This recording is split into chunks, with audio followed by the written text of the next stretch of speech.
is not necessarily good. But if we would have had those low interest rates, we could have been much higher than that. But 3.2 is a number that they haven't hit in 14 years. 3.2, I'll give you that. It's pretty darn good. You've got very low unemployment, best numbers, certainly within minority communities and women as well. So that's all a lot to be proud of. Let me turn to the news today. My goodness, did you see this? I'm sure you did. You must have caught parts of it. Attorney General Barr there with his testimony. Fox has learned that Attorney Barr is not actually going to go to the House Judiciary Committee tomorrow. How come? Well, I guess they want to treat him differently than they have anybody else. And for many, many years, they've never done it this way, where they're bringing in outside counsel or something. And that's not the way, you elect people, they're supposed to be able to do their own talking. But he did a fantastic job today, I'm told. I got to see some of it. He did a fantastic job. And it's all a big hoax, this whole thing with Russia. It turned out there is no collusion. There is no obstruction. You covered it better than, frankly, almost anybody, if not anybody. But the whole thing it's just a terrible blot on our country and what it represents. But there was never obstruction. There was never collusion.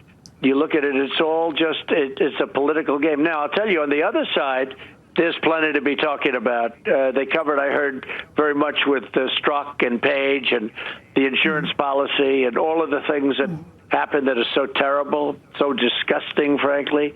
Comey, and you look at all the Democrats, they all wanted to fire Comey until I fired him. Schumer, every one of them, I would say practically every one of them, they wanted him out. And then as soon as he's gone, they're all holier than thou. Oh, that's such a terrible thing to do. Look, it's all politics. It's politics. It's terrible. But I would just the AG today. I would say to you, and thank you for the compliments. What I would say to you on that is, and I think you know me well enough by now. I want what's right, what's fair, and I've called you out, and I'll continue calling you out if there's something I don't think is right. But listen, I read the entire report. I spent Easter weekend, Mr. President, reading every single page of that thing, and I came away saying, well, there was volume. Yeah, my family really appreciated it, but volume 1 left me saying, what the heck did we do? And then volume 2 just had me saying, well, for goodness sakes, why is there a volume 2 when you discovered in volume 1 that you never had a problem? So you've now got Attorney General Barr being subjected to the politics of the moment. What do you think ultimately happens? Is this going to go into 2020?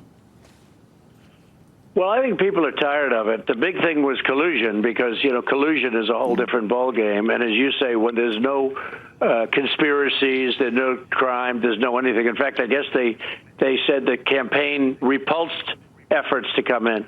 But, when you look at the other side, I read that, and I saw that. They couldn't get close to you guys.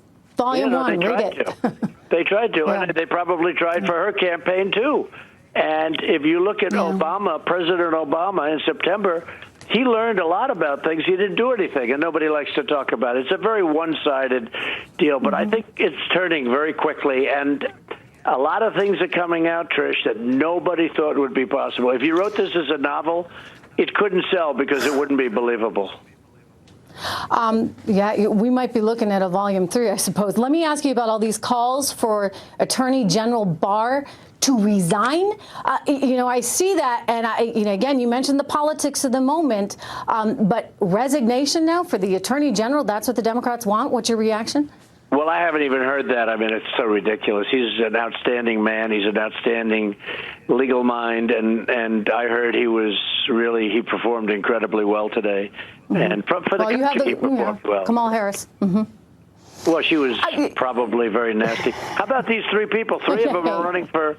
3 of them, they're not doing very well, but 3 of them are running for a particular office. I think you're talking to the person right now. They're running. So you have 3 of them running against me, and they're up there ranting and raving like lunatics, frankly. And they're running, and how is that fair?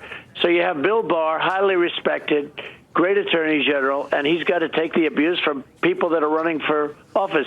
They don't care about this. They're just looking for political points. And I really think that the American people see through it so easily, Trish. I mean, it's so so easy to see through. Oh, But I think they do. I think Americans, you know what? They want to know that they have a job and that their neighbors have jobs and that they're going to have some kind of job in the future. I mean, that's why it does come down to the economy. So when we look at 2020, right now you get 3.2% growth. You've got low unemployment. Does that stay? And if it does, in that kind of environment, who do you want to run against? well, I don't want to say necessarily. I'm not sure I care. But it looks like Bernie is Really? slipping. Because I saw the tweet